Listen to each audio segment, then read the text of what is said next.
සියලුම දරුවන්ට සුබ මොහොතක් ප්‍රාර්ථනා කරනවා. අද දිනේ අපි කතා කරන්න බලාපොරොත්තු වෙන 8 ශ්‍රේණියේ වාරි 5ගේ දෙවැනි වාරයට අදාළ ප්‍රශ්න පත්‍රයේ කෙටි ප්‍රශ්න විදියට එන්න පුළුවන් ප්‍රශ්න 20ක් පිළිබඳව. ඉතින් මම මේ ප්‍රශ්න ටික බෝඩ් එකේ සටහන් කරගෙන තියෙනවා මෙන්න මේ විදියට. අපි බලමු එක එකක් ප්‍රශ්න කොහොමද අපි විභාගයේදී આવොත් පිළිතුරු සපයන්නේ කියලා. ඉතින් පළවෙනි ප්‍රශ්නේ තියෙනවා අනුපාත පාඩමේ. පොඩ බැලුමට තේරෙනවා තුල්‍ය අනුපාතයක් තමයි තියෙන්නේ. මෙන්න මේ පැත්තේ අනුපාතයක් දීලා තියෙනවා. ඒකෙන් එකාගයක් විතරයි දීලා තියෙන්නේ. අනිත් පැත්තේ හිස්තරක් දීලා තියෙනවා. මේ පැත්තේ ඊට තුල්‍ය අනුපාතේ දීලා තියෙනවා. ඉතින් එතනදී බලන්න මෙන්න මෙතන මේ 12ට තුල්‍ය වූ වගේ දීලා තියෙනවා 36ක්. ඒ වගේම තමයි 30 තැනට තුල්‍ය වූ වගේ 15ක් දීලා තියෙනවා. ඒතර මෙතනදී අපි අනිවාර්යයෙන්ම සැලකිලිමත් වෙන්න ඕන එකම දේ තමයි අපි දන්නවා තුල්‍ය අනුපාතයක් කියන්නේ අනිවාර්යයෙන්ම දෙන ලද අනුපාතයක තියෙන පද එකම සංඛ්‍යාවකින් ගුණ කරලා හෝ එහෙම නැත්නම් එකම සංඛ්‍යාවකින් බෙදලා තමයි තුල්‍ය අනුපාතයක් ලබා ගන්න. ඉතින් මෙතනදී අපිට පැහැදිලි අනිවාර්යයෙන්ම මෙන්න මේ පැත්තේ තිබිච්ච අගයන් කිසියම් සංඛ්‍යාවකින් ගුණ කරලා තමයි මේ පැත්තේ අගයන් ලබාගෙන තියෙන්නේ කියලා. එතනදී අපිට මෙන්න මේ දීලා තියෙන තුල්‍ය අගයන් දෙකම දීලා තියෙන එක සැලකිල්ලට ගත්තොත් අපිට පුළුවන් මෙන්න මේ විදිහට හදාගන්න. එතකොට 12 කීයෙන් ගුණ වුණොත්ද 36 ලැබෙන්නේ. ඒක අපි දන්නවා අනිවාර්යෙන් 12 3ෙන් ගුණොත් 36ක් එන්නේ. 12 3ෙන් ගුණොත් තමයි 36ක් ලැබෙන්නේ. එහෙනම් අනිවාර්යෙන්ම මෙන්න මේ හිස් කොටුව විදියට තියන අගය තියෙන්නේ. හිස් කොටුව විදියට අපිට මෙතන අගයක් එන්න ඕනේ. ඒ අගය අනිවාර්යෙන්ම 3ෙන් ගුණ වෙන්න ඕන. එහෙනම් ඒ අගය 3ෙන් ගුණ වෙලා තමයි 15ක් ඇවිල්ලා තියෙන්නේ. ඉතින් අපි දැනගන්න ඕන මොන අගය 3ෙන් ගුණ වුණොත්ද 15ක් ලැබෙන්නේ කියලානේ. ඉතින් අපි දන්නවා අනිවාර්යයෙන්ම 5 3ෙන් ගුණ තමයි 15 ලැබෙන්නේ කියලානේ. එහෙනම් මේ ඉස්තර දෙන්නේ 5යි. එතකොට අපි මේ කොටසෙත් දැනගන්න ඕනේ එකම දේ තමයි තුල්‍ය අනුපාතයක් කියලාදී අපි ලියන්නේ දෙන ලද අනුපාතයක තියෙන සියලුම පද එකම සංඛ්‍යාවකින් ගුණ කරලා එහෙම නැත්නම් එකම සංඛ්‍යාවකින් බෙදලා. මෙන්න මේ විදිහට ඉස්තර සම්පූර්ණ කරගන්න පුළුවන්. ඒ පළවෙනි ප්‍රශ්නේ. හරි. අපි දෙවෙනි ප්‍රශ්නෙට ඇවිල්ලා බලමු. මෙන්න දෙවෙනි ප්‍රශ්නේ දීලා තියෙනවා 28 ගුණ කිරීම 43 සමානයි 1204 නම් 0.028 ගුණ කිරීම 43 හි අගය සොයන්න. එහෙනම් බලන්න දුවේ මෙතන දශම ස්ථාන මේ පැත්තට ගමන් කරලා තියෙනවා. දකුණු පැත්තේ කෙළවරේ ඉඳලා ගත්තොත් 1 2 3යි දශම ස්ථාන 3ක්. එහෙනම් මෙන්න මෙතන මේ පූර්ණ සංඛ්‍යාත්මක අගය අපිට දීලා තියෙනවානේ. කියන්නේ 1204ක් කියලා. එහෙනම් මෙන්න මෙතන වෙන් වෙච්ච දශම ස්ථාන ගානම අපි දකුණු පැත්තේ ඉඳලා වම් පැත්තට වෙන් කරගෙන ඉමු. මෙන්න මේ විදිහට 1යි 2යි 3යි. නම් මෙන්න මෙතන තමයි දශම දිට නමක් ගන්න ඕන. එහෙනම් පිළිතුරු විදිහට අපිට ලැබෙනවා 1.2.4. පිළිතුර වෙන්නේ 1.2.4. හරි. දැන් මොන ප්‍රශ්න දෙකක් අවසానයි. අපි බලමු තුන්වෙනි ප්‍රශ්නය. තුන්වෙනි ප්‍රශ්නේ අපිට දෙලා තියෙන්නේ ප්‍රත්‍යභාගයක් මිශ්‍ර සංඛ්‍යාවකින් ගුණ කිරීම. ප්‍රත්‍යභාගයක් මිශ්‍ර සංඛ්‍යාවකින් ගුණ කිරීමක් මේ කොටස් හොඳට ඉගෙනගෙන තියෙනවානේ. එහෙනම් මේ පුතේ මෙන්න අපිට ලේසිම වැඩේ තමයි මෙන්න මෙතනදී මේ පැත්තේ තියෙන මෙන්න මේ මිශ්‍ර සංඛ්‍යාවත් විෂම භාගයක් කරගන්න. කොහොමද විෂම භාගයක් කරන්නේ මෙන්න බලා ගන්න කරන විදිහ 4 වරක් 2 8යි 8යි 1යි 9යි. අනේ 4න් 9යි. දැන් 9න් 4 ගුණ කිරීම 4න් 9. දැන් අපිට සුළු කරගන්න පුළුවන් මේක 4ට 4 කැපිලා යනවා. 9ට 9 කැපිලා යනවා. ඒ අනුව පිළිතුර 1යි. එහෙනම් 9න් 4 ගුණ කළොත් 4න් 9න් පිළිතුර වශයෙන් අපිට ලැබෙනවා 1යි. හරි. අපි ප්‍රශ්න තුනක් කතා කරලා අවසానයි. ඊපස්සේ අපි බලමු හතරවෙනි ප්‍රශ්නේ. ඔව් හතරවෙනි ප්‍රශ්නේ දීලා තියෙන්නේ ත්‍රිකෝණයක අභ්‍යන්තර කෝණ සම්බන්ධයෙන්. අපි ඉගෙනගෙන තියෙනවා ත්‍රිකෝණයක අභ්‍යන්තර කෝණ ලයි කියන්නේ අංශක 180ක් වෙනවායි කියලා. එහෙනම් අන්න ඒක මතක තියාගෙන ඒක හිතේ තියාගෙන තමයි මේ ගාන හදන්න වෙන්නේ. දැන් මම මේ ගාන මෙන්න මේ විදිහට හදනවා බලන්න. මේ ඇතුලේ තියෙන සියලුම කෝණවල එකතුවම සමාන කරනවා අංශක 180ට මෙන්න මේ විදිහට. 3යි a දන්න 2යි a දන්න a සමානයි 180යි. හරි. දැන් මම මෙන්න මේ පැත්තේ තියෙන පද ටික නැත්නම් වම් අත පැත්තේ තියෙන පද ටික සියලුම පද සජාතීය පදනේ. ඒ නිසා මේ ටික මට එකතු කරගන්න පුළුවන්. එහෙනම් 3යි a දන්න 2යි a 5යි a මෙතන ඒ කියන්නේ 1යි a නේ. එතකොට සියලුම පද වල එකතු වුණාට එනවා 6යි කියලා. 6යි සමානයි අංශක 180යි. එහෙනම් දැන් මම මෙන්න මේ දෙසැත්තම 6යි බෙදමු. දෙසැත්තම 6යි බෙදමු. එහෙම වුණොත් මට ඒ වලගේ ලැබෙනවා අංශක 30යි කියලා. 180යි තුන 30යි. මෙතන 6ට 6 ඉලක්ක වෙලා යනවා. එහෙනම් ඒ සමානයි අංශක 30යි. ඒ වලගේ 30යි. ඒ අනුව අපෙන් ඇහුවොත් මෙන්න මේ කෝණයගේ කීයද කියලා කොහොමද ගන්න? මේ කෝණයගේ. එහෙනම් ඒ වෙනුවට අපි දානවා අංශක 30නේ. එහෙනම් 3 ගුණ කිරීම කියන්නේ අංශක 90යි. මේ කෝණයගේ අංශක 90යි. මේ කෝණයගේ යවුණ 2 ගුණ කිරීම ඒ වෙනුවට දානවා 30. දෙවරක් 30 60යි. ඒ වෙනුවට නම් 30නේ. ඒ අනුව මේ කෝණේ අභ්‍යන්තර කෝණ එකතු අංශක 180ක් වෙනවා. බලමු වෙනවද කියලා. මෙතන 90ක් ආවා. මෙතන 60ක් ආවා. 90යි 60යි 150යි. මෙතන 30යි 180යි. නම් වැඩේ හරිනේ. හරි. මෙන්න ඊළඟට කියනවා අපිට සමීකරණයක් දීලා තියෙනවා විසඳන්න. බලමු කොහොමද විසඳගන්නේ කියලා. හරි. මෙන්න n බෙදීම 2 මෙන්න අඩු කිරීම 1 මම ගෙනියනවා සමාන ලකුණෙන් එහා පැත්තට. එතකොට ඒක එකතු කිරීම එකක් බවට පත් වෙනවා. නැත්නම් මේක කෙටි ක්‍රමය තමයි මෙතෙන්ටත් එකක් එකතු කළා මෙතෙන්ටත් එකක් එකතු කළා. වමටයි දකුණටයි දෙපැත්තට මේක එක එකතු කළා. එහෙමත් පුළුවන්. එහෙම නැත්නම් කෙලින්ම ඍණාගයේ සමාන ලකුණෙන් එහා පැත්තට ගෙනියන්න පුළුවන්. ධනාගයක් බවට පත් වෙනවා. හරි. ඊට පස්සේ මෙන්න මම මෙතන එකතු වරගත්ත 4යි කියලා. හරි.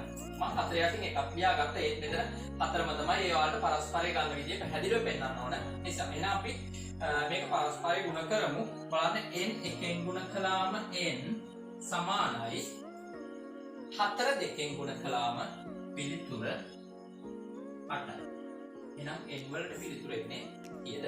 8යිනේ. ඒතර 8 මෙතෙන්ට ආදේශ කරලා බැලුවොත් මේ පිළිතුර ලැබෙන්න ඕන. අපි බලමු ආදේශ කරලා මෙතෙන්ට 8 දැම්මොත් 8 දෙකෙන් බෙදුනම 4යි. 4ෙන් එකක් අඩුනාම 3යි. එහෙනම් පිළිතුර නිවැරදිනේ. n වලට ලැබෙන්න ඕන 8.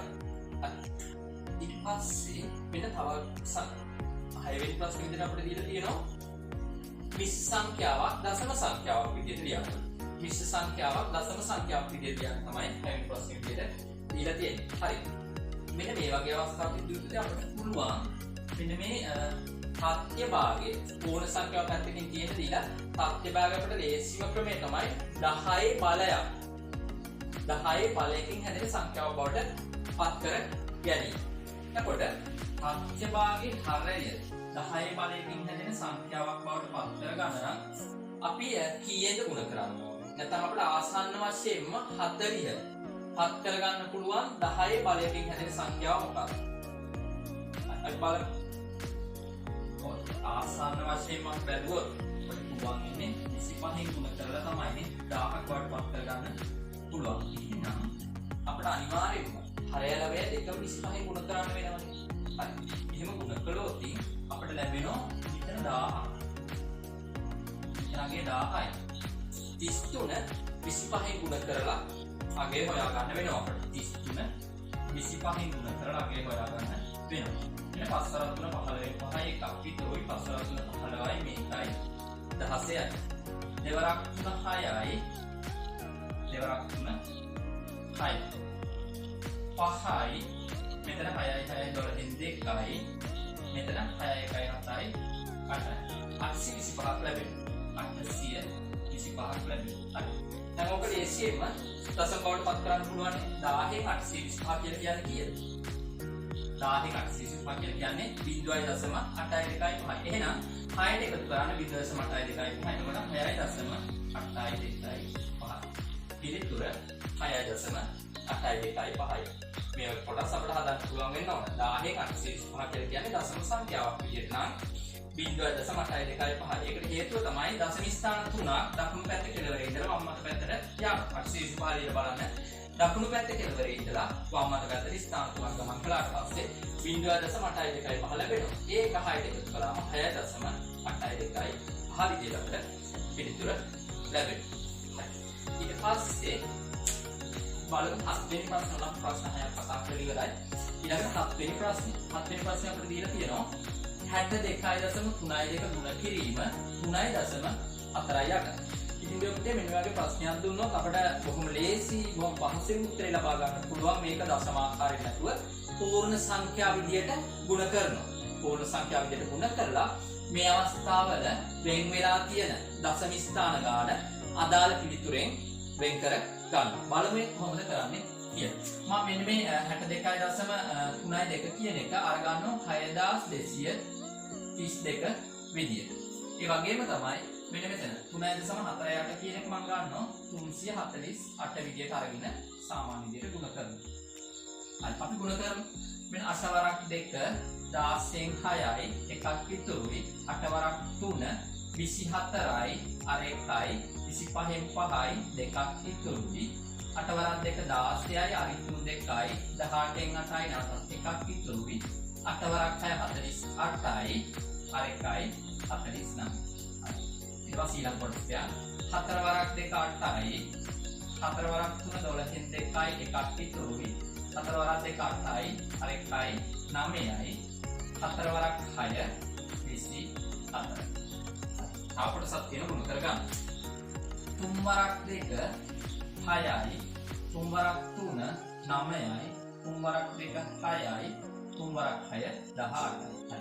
දැන් මෙන්න මේ ටික එකතු කරගමු. මෙතන 6යි මෙතන 8යි 5යි 13න් 3යි මෙතන 8යි 2යි 10යි 6යි 16යි අර පැත්තෙන් ආප එකයි 17න් 7යි එකක් ඉතුරුයි මෙතන 9 3ක් කියන්නේ 27යි අර පැත්තෙන් ආප එකයි 28යි 28න් 7යි නැවතත් එකක් ඉතුරුයි මෙතන 6යි 8යි 14යි 14යි අර පැත්තෙන් ආප 2යි 16න් 6යි නැවතත් එකක් ඉතුරුනා 8යි 2යි 10යි ඒකයි 11යි 11න් 1යි මෙතන එකක් තියෙනවා අර පැත්තෙන් ආප එක දැම්මම 2යි.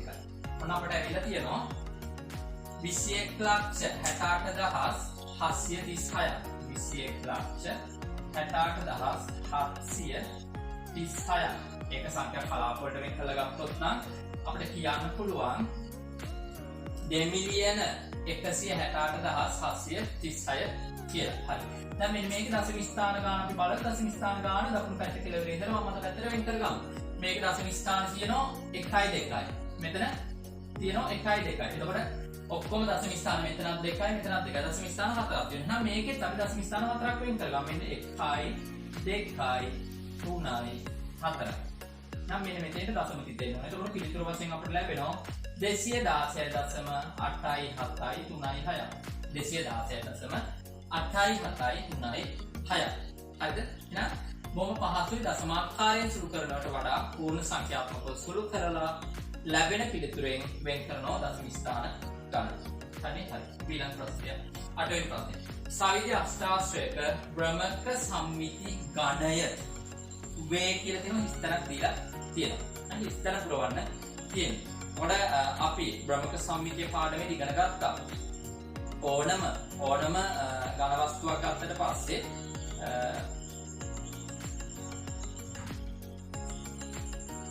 හරි අපි ඊට පස්සේ බලමු 8 වෙනි ප්‍රශ්නේ. 8 වෙනි ප්‍රශ්නේ දෙනවා සවිධ අෂ්ටාශ්‍රයක බ්‍රහ්මක සම්මිති ගණය වේ. විස්තරයක් දීලා තියෙනවා. ඔඩ අපි ඉගෙන ගත්තා ඕනම මෙන්න මේ වගේ සවිධි බහුවස්ත්‍රයක් ගත්තොත් අනේ සවිධි බහුවස්ත්‍රේ තියෙන පාද ගණනට සමාන වෙනවා බ්‍රහ්මක සම්මිති ගණය කියන්නේ. ඔය සවිධි අෂ්ටාශ්‍රයක් කිව්වට පස්සේ පාද 8ක් තියෙනවානේ. එහෙනම් අනිවාර්යයෙන්ම බ්‍රහ්මක සම්මිති ගණය මේකේ 8ක් වෙන්නේ. නම් විස්තර දෙන්නේ 8යි. හරි. ඊට පස්සේ අපි බලමු 9 වෙනි ප්‍රශ්නේ. 9 වෙනි ප්‍රශ්නේ දීලා තියෙනවා අපට බලයන් විදියට ගුණ කරලා දෙකේ දෙවෙනි බලය, ගුණ කිරීම පහේ දෙවෙනි බලය, ගුණ කිරීම තුනේ දෙවෙනි බලය. අගය සොයන්න කියලා දීලා තියෙනවා. දැන් මේ ටිකේ අගයන් ටික අපි දාගමු. දෙකේ දෙවෙනි බලය කියන්නේ 4යි, පහේ දෙවෙනි බලය කියන්නේ 25යි, තුනේ දෙවෙනි බලය කියලා කියන්නේ 9යි. ඒක ආවේ කොහොමද? දෙවරක් 2 4යි, පස්වරක් 5 25යි, තුන්වරක් 3 9යි. එහෙනම් මෙන්න මේ අගයන් ටික ගුණ කරලා අපි අරගමු පිළිතුර 4 වරක් 25 100යි 109න් ගුණුනොත් පිළිතුර 900. 109න් ගුණුනොත් පිළිතුර 900යි. හරි. ඊට පස්සේ අපි බලමු 10 වෙනි ප්‍රශ්නේ. 10 වෙනි ප්‍රශ්නේ දීලා තියෙනවා 900ෙහි වර්ගමූලය සොයන්න කියලා. 900ෙහි වර්ගමූලය සොයන්න කියලා දීලා තියෙනවා. ඉතින් අපි මෙන්න මේක ප්‍රථමක සාධකවල ගුණිතයක් විදියට දක්වලා නැත්නම් ප්‍රථමක සාධකවල බලවල ගුණිතයක් විදියට දක්වලා සාධක හොයාගමු.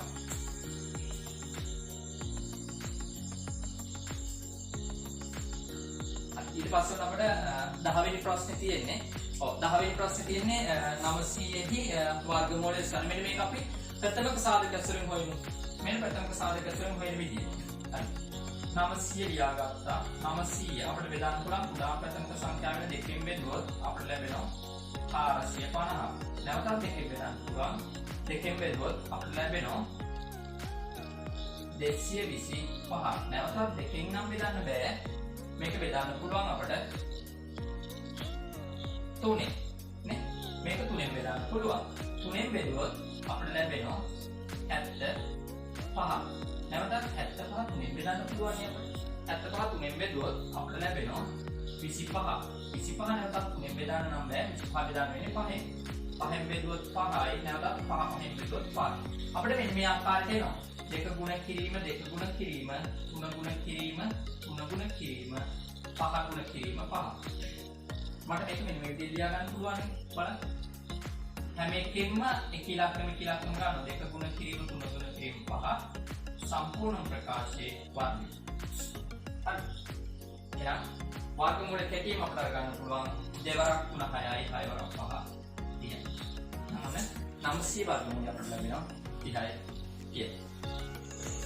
අපි ඊළඟට බලමු 11 වෙනි ප්‍රශ්නේ කොහොමද කරන්නේ කියලා. ඒක දීලා තියෙනවා මීටර් 72ක් දිග ජල නලයක් මීටර් 1.4ක් දිග කැපලි කීයකට කැපිය හැකිද? එහෙනම් මෙතන දීලා තියෙන්නේ මීටර් 72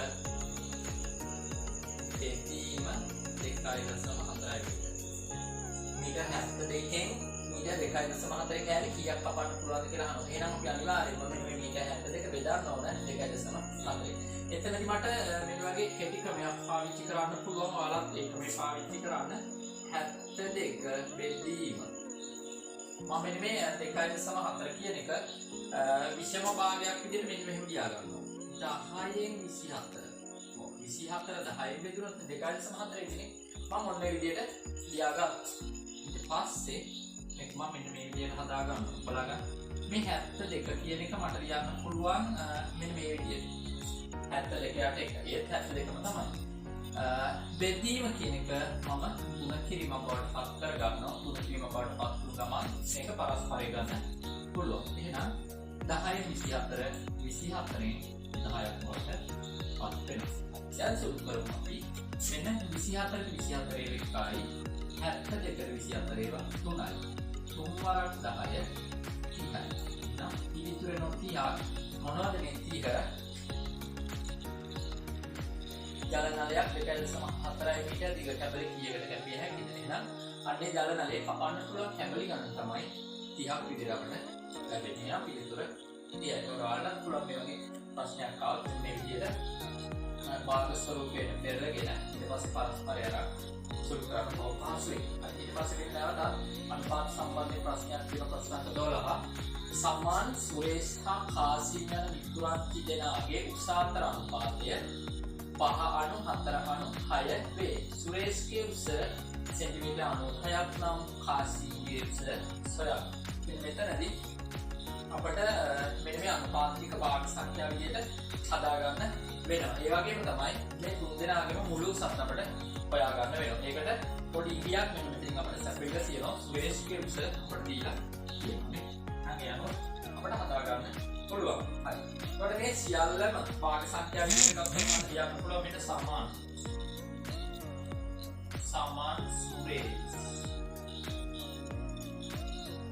සුරේෂ් කාසි මේ අනුපාත ටික භාග සංඛ්‍යා විදිහට දිනනවා මට ලියන්න පුළුවන් මෙන්න සමාන මුළු එක දෙනවා 6 4 10 5 15යි 15න් 5ක් මුළු උසෙන් 15න් 5ක් නියෝජනය වෙන්නේ සමාන. ඒ වගේම තමයි මුළු උස ගත්තොත් මුළු උසෙන් 15න් 4ක් නියෝජනය වෙන්නේ සුරේෂ්. ඒ වගේම තමයි මුළු උස දුන්නොත් මුළු උසෙන් 15න් 6ක් නියෝජනය වෙන්නේ කාසි. දැන් අපිට මුළු උසෙන් 15න් 4ක ප්‍රමාණය දීලා තියෙනවා 96යි කියලා. මුළු උස අපි දන්නේ නැහැ. මුළු උස අපි දන්නේ නැති නිසා මම ඒක x කියලා ගන්නවා. එහෙනම් x ගෙන් n කියනකොට අපි දාන්නේ ගුණ කිරීම x ගෙන් 15න් 4ක් සමානයි 96යි.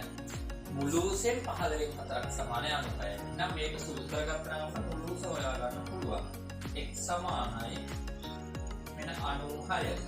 මේ 15න් 4 සමාන ලකුණෙන් එහා පැත්තට ගියාම 4න් 15 බවට පරස්පරය වෙනවා. 4න් 15 බවට පරස්පරය වෙනවා. දැන් එහෙනම් මේක සුළු කරගමු. මෙන්න x සමානයි 4ට 4 වෙක්කයි 96 4න් බෙදුනම 24යි. එහෙනම් 24 ගුණ කිරීම 15. 24 15න් ගුණ කරලා බලන්න. 5 4 20 බිඳුවයි දෙකක් ඉතුරුයි. 5 2 10යි මේ දෙකයි 12. එක් වරක් 4 4යි. එක් වරක් 2 2යි. අපිට පිළිතුරක් වෙනවා. දැන් අපිට මුළු උස ලැබෙනවා 360ක් කියලා. ඒ කියන්නේ මේ තුන් දෙනාගේම මුළු උස 360ක් කියලා ලැබෙනවා. මුළු උස 360ක් කියලා ලැබුණා නම් අපිට හොයාගන්න පුළුවන් දැන් කාසීගේ උස. දැන් කාසීගේ උස 360න් කොච්චරද? 360න් 15න් 6යි. 360න් 15න් 6යි නේ. දැන් 360 15න් බෙදමු අපි 15ට 15 වෙකයි 360 අපි කලින් අරගත්තේ 24 15 ගුණ කළා. ඒක නිසා 360 15 වේවා 24. 24 හයින් ගුණාම අපිට ලැබෙනවා කාසීගේ උස සෙන්ටිමීටර වලින් 6 වරක් 4 24න් 4යි දෙකක් ඉතුරුයි 6 වරක් 2 12යි මේ දෙකයි 14. එහෙනම් කාසීගේ උස අපිට ලැබෙනවා සෙන්ටිමීටර 144. කාසීගේ උස අපිට ලැබෙනවා සෙන්ටිමීටර 144. ඊට පස්සේ ඊළඟ ප්‍රශ්නේ 13 වෙනි ප්‍රශ්නේ සිස්ටම් පුරවන්න කියලා දීලා තියෙනවා. කිලෝග්‍රෑම් 12480 ටොන් බවට පත් කරන්න තියෙනවා.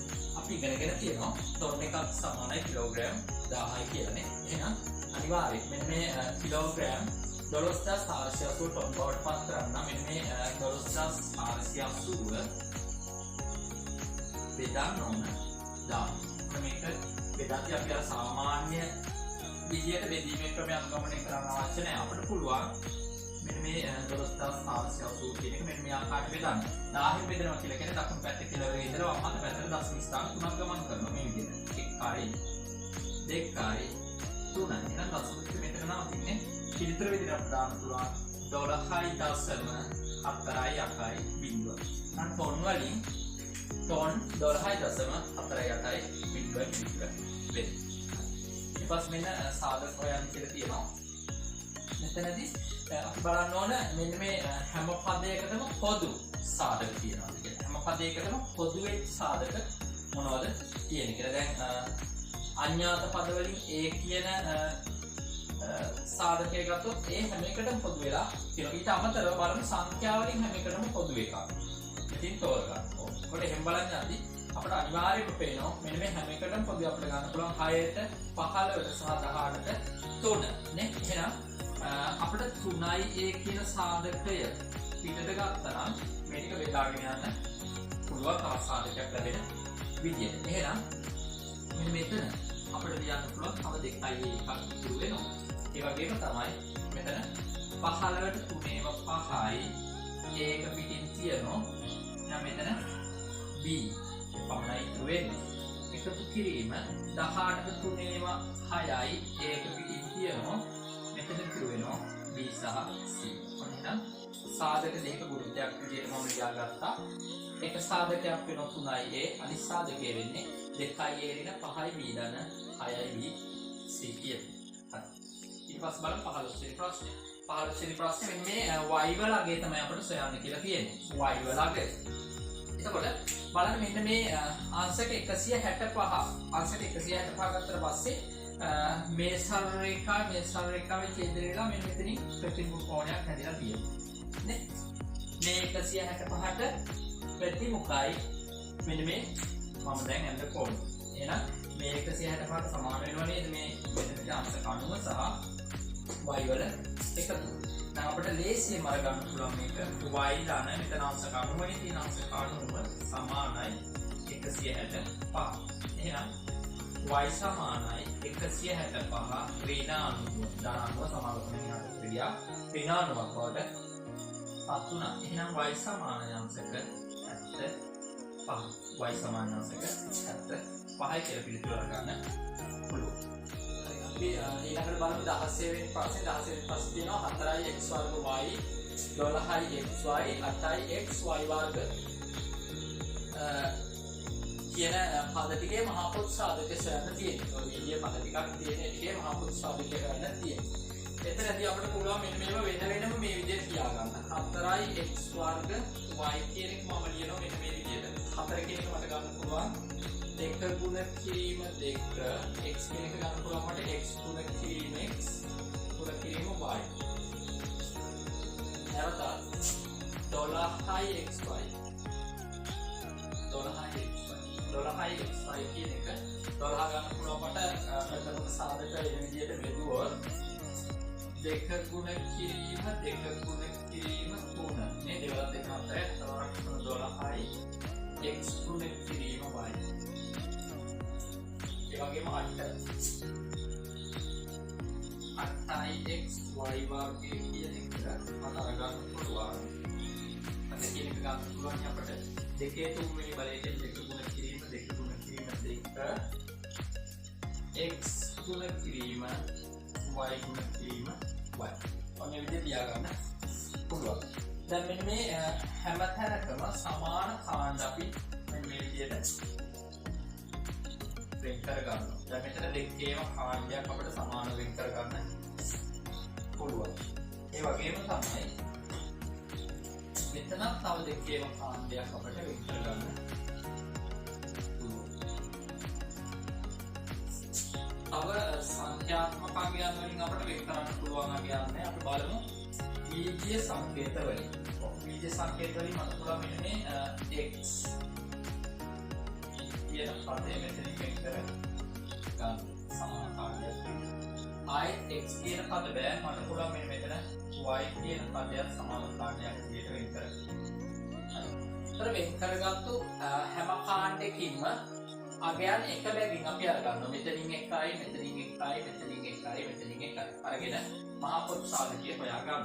නම් මෙන්න මහා පොත් සාධකය සමානයි මෙතන හැම එක් කාණ්ඩයකින් එකයි අපි ගන්න. මෙතනින් දෙකක් ගත්තා මෙතනින් දෙකක් ගත්තා මෙතනින් x ගත්තා මෙතනින් y ගත්තා. නම් මේක ගුණ කරලා මහා පොත් සාධකය ගමු. දෙවරක් දෙක 4යි 4යි xy 4යි නම් වන 4x y 12xy 8xy වර්ග වල මහා පොත් සාධකය වෙන්නේ 4xy. ඊට පස්සේ මෙන්න අපි ඊළඟ තියෙනවා ධාර ගණන 10ක් මුහුණ 6ක් සහිත ඝන වස්තුවක ශීර්ෂ ගණන හොයන්න.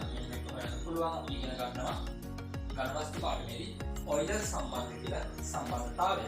ඔයිලර් සම්බන්ධතාවය කියන්නේ කිසියම් ඝන වස්තුවක ශීර්ෂ ගණන මුහුණක් ගණනක් එකතු කළාට පස්සේ අන්‍යයගේ සමාන වෙනවලු ඒ ඝන වස්තුවේ ධාර ගණනට වඩා දෙකක් වැඩි යගේ. එහෙනම් අපිට ඔයිලර් සම්බන්ධය මෙතන තියාගන්න පුළුවන් මෙන්න මේ විදිහට ශීර්ෂ ගණන එකතු කිරීම මුහුණක් ගණන සමානයි ධාර ගණන එකතු කිරීම දෙක. මම එක කෙටියෙන් දාන්න. ධාර ගණන එකතු කිරීම දෙක. එහෙනම් බලන්න අපිට මෙතන දීලා තියෙනවා ධාර ගණන. මේ ධාර ගණන 10ක්. එතකොට මේ දෙක කියන එක නියතයක්. හැමතිස්සෙම හරිද? දෙක කියන එක නියතයක්. මුහුණක් ගණන අපිට දීලා තියෙනවා 6ක් කියලා. එහෙනම් එකතු කිරීම ශීර්ෂ ගණන අපි දන්නේ නැහැ. ශීර්ෂ ගණන අපිට හොයාගන්න පුළුවන්. කොහොමද හොයාගන්නේ? මෙන්න මේ පැත්තේ එකතුව 12යි. එහෙනම් මේ පැත්තේ එකතුව 12ක් වෙන්න ඕනේ. මේ පැත්තේ එකතුව 12ක් වෙන්න ඕනේ. මේ පැත්තේ එකතුව 12ක් වෙනා මෙතන 6යි තියෙන්නේ. එහෙනම් මෙතෙන්ට 6ක් වෙන්න ඕනේ. එහෙනම් ඒ ඝන වස්තුවේ ශීර්ෂ ගණන 6යි කියලා අපිට ලැබෙනවා. මේ වගේ ඕනම අවස්ථාවක ඔයිලර් සම්බන්ධතාවය ලියා ගන්න බැරි සම්බන්ධ තමයි. කිසියම් ඝන වස්තුවක ශීර්ෂ ගණන එකතු කිරීම මුහුණක් ගන්න සමානයි ධාර ගණනට දෙකක් එකතු කළාම ලැබෙන අගය. ඊට පස්සේ 18 වෙනි ප්‍රශ්නේ අපි බලමු. මේ 18 වෙනි ප්‍රශ්නේ කියනවා ඍණ 36 බෙදීම ඍණ 6 ගුණ කිරීම ඍණ 2. මේ බෙදීමක් කියන්නේ. හරි. අපි බලමු මේක කොහොමද හදාගන්නේ කියලා. මෙන්න ඍණ 36 මෙහෙමම ලියාගමු. මේක වෙනසක් වෙන්නේ නැහැ.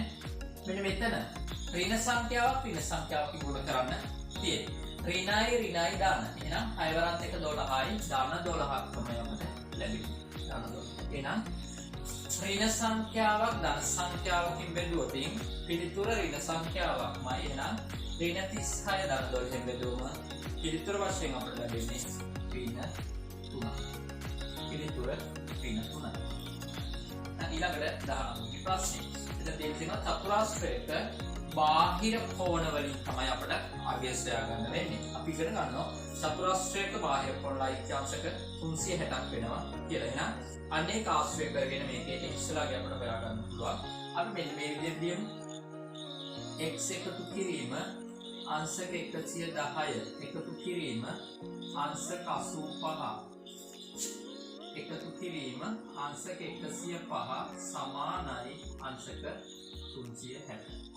හරි. දැන් මේක එකතු කරගමු අපි. x එකතු කිරීම මෙතන 110යි 85යි එකතු වුණාම 195යි 195යි 105යි එකතු වුණාම අංශක 300 නේ. අංශක 300යි. එහෙනම් මේ විදිහට යන පුළුවන් x ධන 300 සමානයි 360. එහෙනම් දැන් අපිට පුළුවන් මෙන්න මේ ධන 300 සමානලකුණෙන් එන අපිට ගෙනියන්න. එතකොට ඍණ 300ක් බවට පත් වෙනවා. එහෙනම් x සමානයි අංශක 60ක් කියලා අපිට පිළිතුර ලැබෙනවා. මෙතන අපිට අංශක 60යි. ඒකෝර මේක තව ක්‍රමයක් තියෙනවා අපිට. එක පාඩම මේක ඍණ 300 මේ පැත්තට ගෙනියනකොට අපිට පුළුවන් මේ පැත්තට ඍණ 300ක් දැම්මා.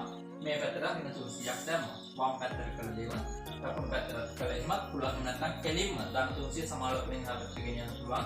එතකොට ඍණ 300ක් බවට පත් වෙනවා.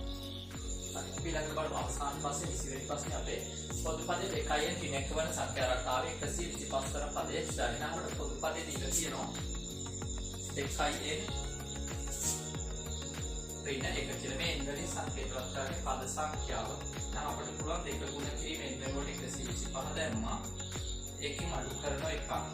නම් දෙක 125 ගුණා පිළිතුර 250යි. 250 අඩු කිරීම එක 249. නම් පොදු පදයේ දෙකයි දිනක වන සංඛ්‍යා රටාවේ 125 වන පදය වන්නේ කියලා 249. හරි නේද?